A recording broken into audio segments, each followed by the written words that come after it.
đa than phê phung cả số nuôi đa than phê phung cả số nuôi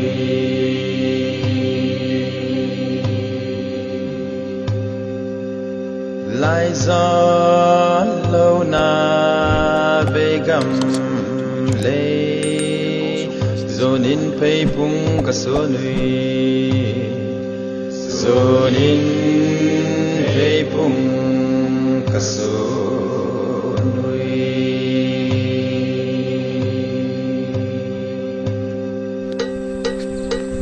vì lệ phụ chân na gầm lê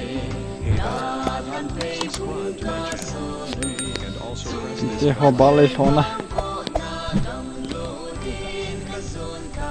ăn cậu được chưa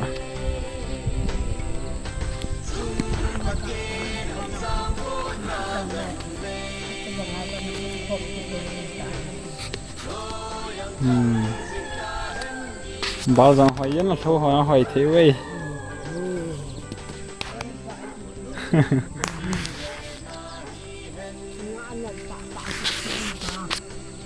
mọi JCB sao là JCB tol họ có mà chỉ có vậy cắm thì là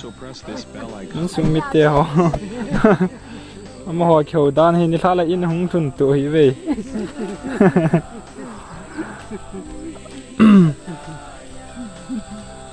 cho cái nọ thím ta bỏ rồi ya không mà sang ai JCB com thuần tê đi tiêu in sung mít tê hắn không cái vẹt vạ lâu léo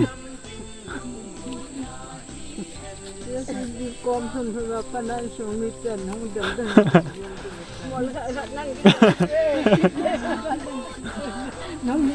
xây đàn này nên là lên ngào phi là đứt tiêu đàn này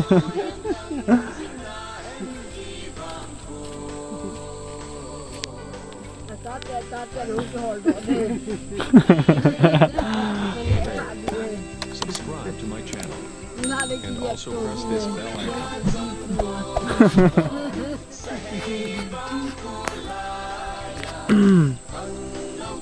อาหารเราทุ่มเราจะดานเห็นขาดเลยใช่ดานเลยล้ำตีเล่นเนี่ยว่าเตี้ยกูนั่นดา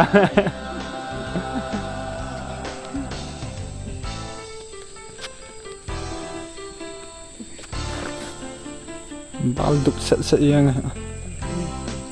หอยที่นั่นฮะ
Subscribe to my channel